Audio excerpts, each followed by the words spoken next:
Welcome to Ground Control. Are you guys ready for another episode of the Pilot's Lounge?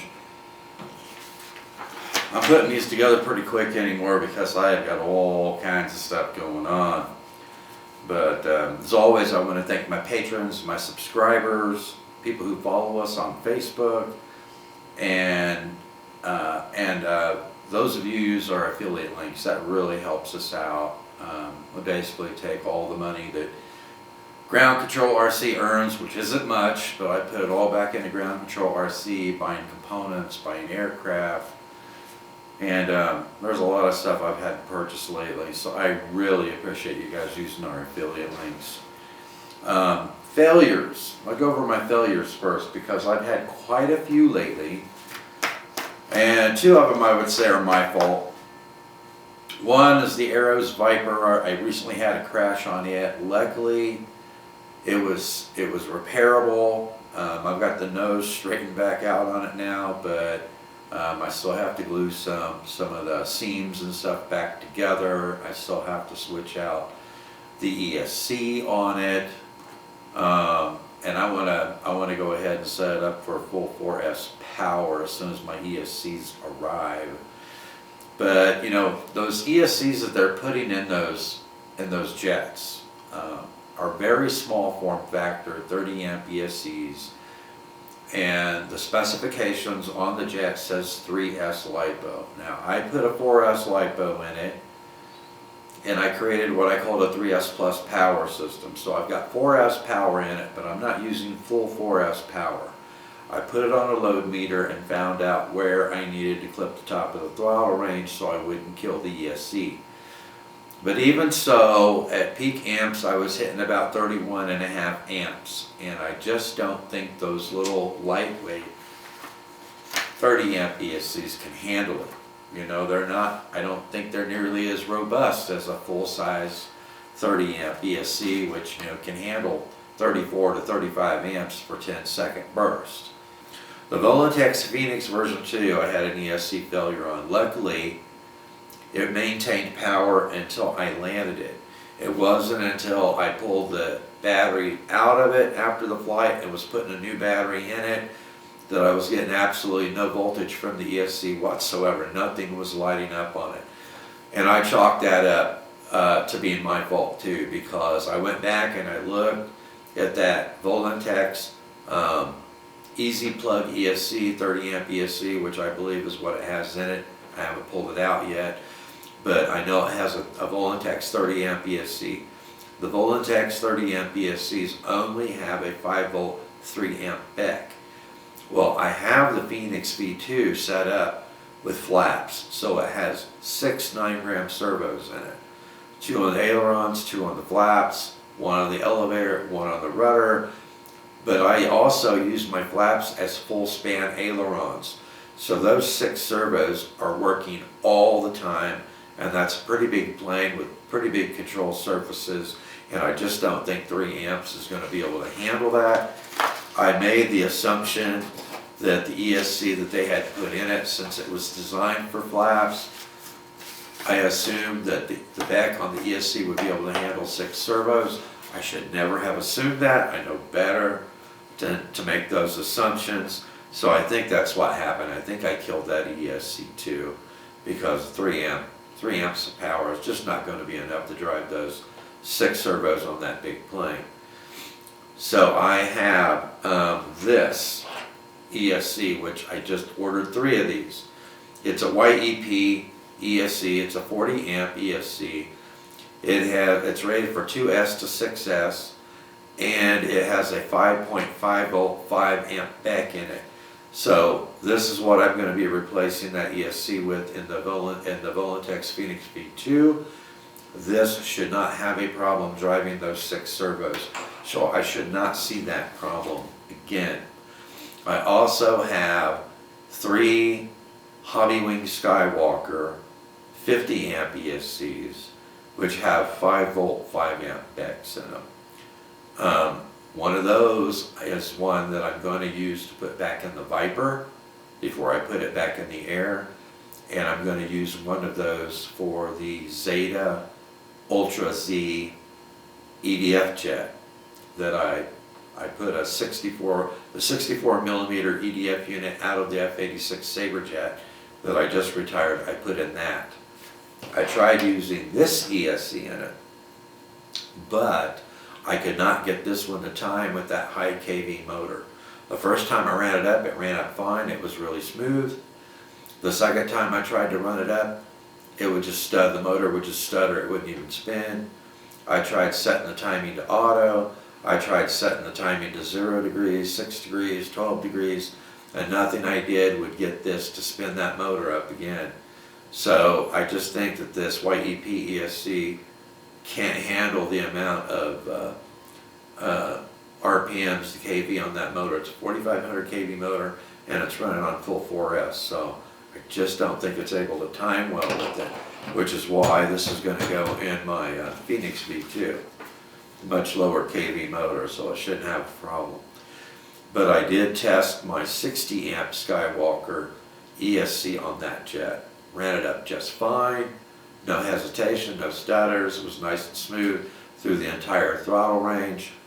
Didn't have to do anything to it except program the high and low end of the stick.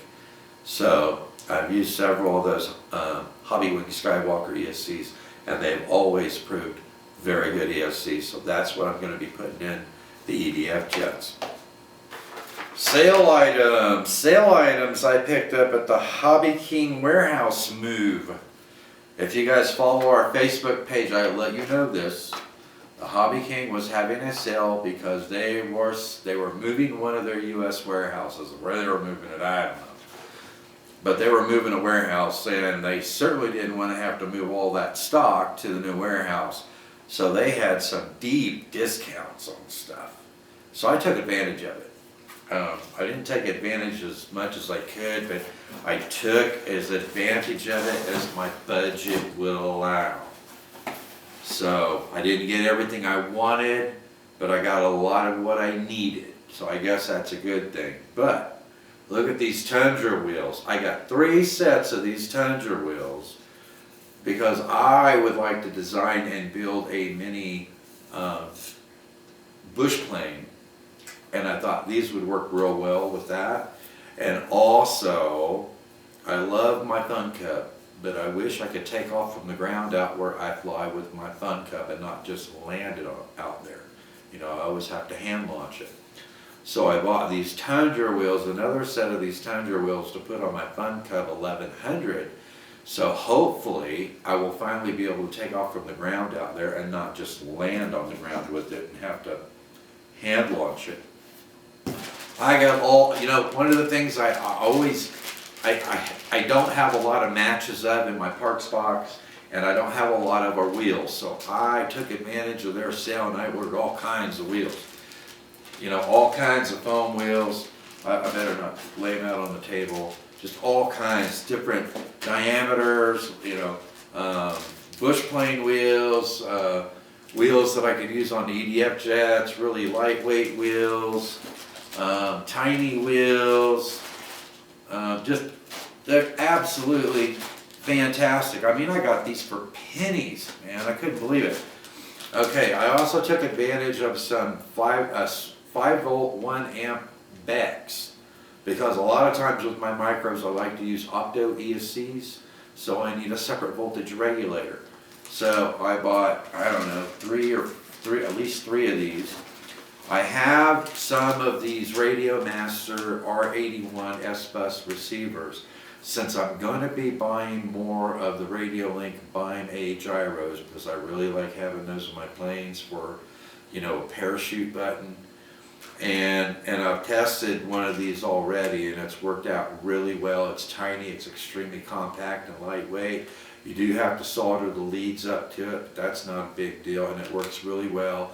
And it's supposed to be full range receiver, and it's 8-channel SBUS, 4.5 to 6 volts, and the signal format is D8. So what is it, Frsky D8? I can't remember. The only downside is on OpenTX transmitters you do need to do the RF frequency tuning, but that doesn't take very long to do, and I already posted a tutorial on how to do that, and I think this may have been the receiver that I was using for that video too. So if you guys are interested in that, I bought different sizes, different widths of wing tape because I like putting wing tape on the bottom of the wings to make them more visible, so I can better tell the top from the bottom, especially if once in a while, you know, I actually have clear skies out there. It makes it a lot easier to see the bottom of the plane, or even when it's cloudy, it makes it a lot easier to see the bottom of the plane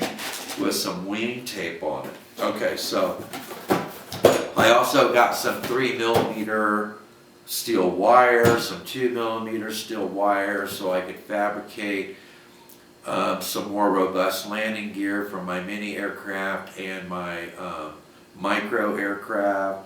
The 2mm diameter steel wire work really, really well on the micros, but on the bigger heavier planes, you really need 3mm wire to hold up well on that. So now I have wire and I have wheels that I will be able to use on my micros and my minis for the aircraft that I want to put landing gear on rather than skids. Now, a good example of that is the Eachine Flying Fish. And I think, that's not them. Let me see, they're not right in front of me here. Here we go, I think these are the wheels that I use. Anyway, I had to scrounge around and I had a pair of wheels that I was able to use on the Eachine Flying Fish. I had 3 or 4 questions about the landing gear on that plane. Now, it doesn't come with an optional landing gear, I just had to fabricate that, and I fabricated it out of 2mm wire for the struts. And then I just used these little, they're 30mm diameter, 12mm wide foam wheels, and I like using the foam wheels rather than the rubber wheels because they don't bounce as much off of that hard pack and they absorb more of the roughness of the surface. You know, they absorb a lot more of the punishment than the rubber wheel. The rubber wheels will just bounce up and down. So I have a link to those in the show notes if you're interested in fabricating a landing gear for that Flying Fish, the same ones that I used. There's a link to them in the show notes, and I put a little note on there, you know, Flying Fish wheels, so you will know that. So anyway, that is the sale that I took advantage of. I hope that you guys who follow our Facebook page and actually read that post were able to take advantage of some big time savings, because I got all this stuff for a fraction of what the regular price is. So I was really happy about that. Especially these days, you got to make your budget stretch as far as you can, am I right? Reviews! Alright, I just received this in the mail. This is courtesy of Banggood. I want to thank them much for sending this for review. It is the Dancing Wing Hobbies J3 FireBird, and this is a bind and fly kit. So it comes with everything except for the battery. So it comes with an 1108 4000 kV motor. It has, I think that the receiver has a built-in Brushless 2S ESC. I think it's a 5 amp ESC. It says 2 gram servos. It looks like the pitch on the connectors for the servos are 1.0mm pitch, which is good because I have some spares of those if I need it. It says a 5-inch prop. I think it comes with a, I don't know if it's a 5mm hub, 4mm hub, or a 3mm hub. It comes with an ABS 5x3 prop. The suggested battery is a 2S 150 to 200 milliamp hour LiPo. I don't know if I have anything that small, but I do have some 300s. So I will probably be using some 300 and 350 milliamp hour 2S LiPos on it. 600mm wingspan, which is 23.6 inch wingspan, and it says it has a flying weight of 85 grams. So with that 2S power system and that prop, it should have pretty good thrust for only having an all-up weight of 85 grams. And I don't know, sometimes they mistake that. Sometimes 85 grams is actually a dry weight without the battery in it. But we'll have to see once I get it together. But it's nice, and it's not one of those. One of the reasons I was interested in this plane is it's not one of those curved flat main wings. This one actually is an actual airfoil. So it has 2 layers of foam, one on the bottom, one on the top, so you have an actual airfoil for the main wing. So I'm really looking forward to building this one and getting it in the air. I won't be doing the build on video, but what I will do is I will try and take pictures just about every step of the way. I will post my progress on our Facebook page, and then if I can set time aside, I will take all that information that I've posted and then try and put it into a PDF, multi-page PDF document, so that you have something that you can download if you want to keep the build log handy for this. But fairly inexpensive for everything that you get, considering it comes with all the electronics for a bind and fly setup. So you get the receiver, you get everything but the battery and the transmitter. Of course, you need a transmitter. This awesome looking jet, this I would have already had in the air, except for the fact that YEP ESC, that YEP ESC would not work with it. So I am just waiting for my 50 amp Skywalker, Hobbywing Skywalker ESCs to arrive, and I will have this in the air. I did, you know, when I put that, I've got that 60 amp ESC in here right now, which is about probably, I would say about 15 grams heavier than the 50 amp ESC, but I held it straight up and down, you know, with a fully charged 4S LiPo, and gassed it, and this thing was going to push vertical pretty well. So I think on full 4S, this is going to be awesome. It says it has a recommended flying weight of 620 grams, 600 grams. I think by the time that I get my little landing skids on it, I think I'll be somewhere around 620, 625 grams, but it was actually designed, I think, for a 3S LiPo. So it's going to be about the same weight as the F86 was. And if you watch some of the videos of the F86 before I retired it, just look at my last flight videos, last flight video of it. With this is the unit that came out of it, and on a 3S Plus power system where I had clipped the throttle at the top of the range on the 4S LiPo at 77%. I just had 77% of that 4S power, and it was pushing it pretty darn good, and it was going pretty good vertical. So with this around the same weight as the F86, plus this is much more aerodynamic than the F86, and being able to use full 4S power on this, it's going to be awesome. It's going to be awesome. So stay tuned for that. I'm hoping, if I get my ESCs in a couple of days, I'm hoping within a week I will have the weather, meaning little wind, very little wind, to take this out and perform the maiden on. So stay tuned for that. I cannot wait to get this in the air. It is an absolutely gorgeous looking jet, is it not? All right. Okay, so we got that. Radio Link 5D gyro. I have tested that in 2 aircraft so far. I tested it in the Eachine Mobula wing. And the Mobula wing just didn't, there's not much movement on the control surface. So with the Bind D gyro, I was getting a lot of oscillation in it, and I didn't like that. So then I tried it in my Glue and Fly series DIY F22 Micro, which has a lot of movement in the control surfaces. So I didn't get the oscillation that I was getting in the wing that I tested in. I mean, it worked a lot better, but it kept pushing the nose down. So I'm gonna put it in the DIY F22 Micro one more time. And one thing that I didn't do, I don't think I recalibrated the gyro when the nose was up about 20%, which is what they tell you to do when it initializes. So what I want to do is take it back out one more time in the GFS F22 Micro with the nose up about 20 degrees, and then after the gyro initializes, recalibrate it so it's in that position and see if that prevents it from pushing the nose down. That was my only problem with it. It wanted to push the nose down, and I didn't have enough movement on the elevator, you know, to bring it up very much. So I wasn't happy about that, but maybe I just need to tweak that a little bit. Maybe I need to recalibrate the gyro in that position, and maybe that'll take care of it. I'm going to give it one more shot. In March, I was on the road for over half of the month, so a lot of these projects have stacked up on me, and I'm trying to get to them now. Bauer Electronics sent me a brush to brushless conversion module. I'm so looking forward to working with that module. It took a long time for it to get here. The Postal Service lost track of it. It took like 3 weeks for it to show up. It should have been here within a week.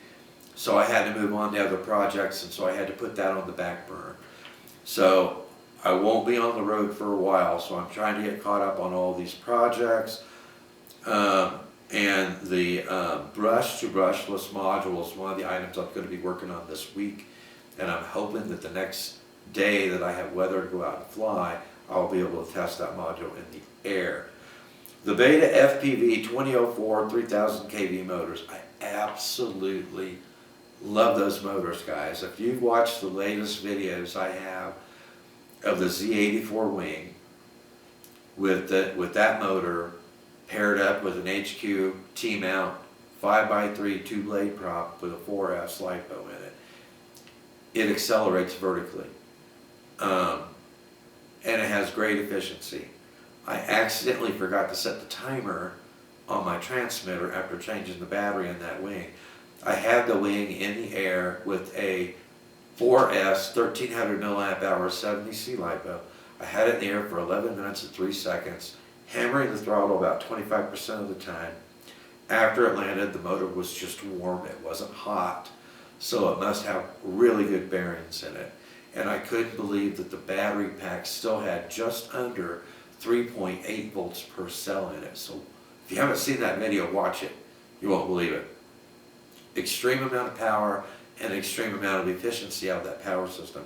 I have the same motor on the Eachine Micro Skyhunter. I love those two airframes, that wing and that Skyhunter. The Skyhunter I'm running on a 3S. Same motor, same prop. If it doesn't have unlimited vertical on 3S, it is so close. But I think what I'm going to do is I think I'm going to switch that 20 amp ESC out of that one, put a 30 amp ESC in it, take off the 5x3 prop, put a 4024 on it, and put one of my small 4S LiPos in it. It will be a ballistic missile. So I just have to do that. It's low priority right now, but I'm definitely going to be doing that. That is going to be absolutely awesome. Okay, I still have the Hobby Eagle A3 Pro V2 gyros I need to set up in an aircraft and test. That's kind of low priority for me right now, but I will try to get that done before the next Pilot's Lounge. I have a bunch of ThoneWorks tools. You can use them for other things besides just DIY planes, but I want to show you some of the things that these tools can be used for, and they're absolutely awesome, and they're time savers, and they make your work much more precise. So I'll be doing a series of video tutorials on those, so stay tuned. Okay, so if you've watched my videos, you know I'm in the process of culling the herd as far as airframes. I've got a limited amount of space, and the only thing I want to keep in my inventory are the planes that I enjoy flying the most. So just the planes that are exceptional flying planes. So I've got 3 more on my list here that I'm going to be conducting final flights of. One of them is the King Kong Tiny Wing 450. It's a really fun little micro wing, but you know, when you fly something like the Z84 wing with that 4S power,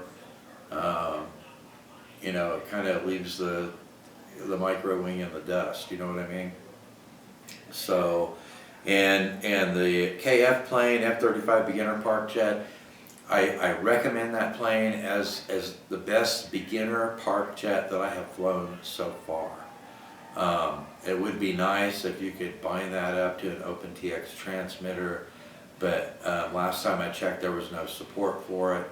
You can fly it very well, very smoothly with the stock transmitter. That's not a problem. The gyro in it is rock solid.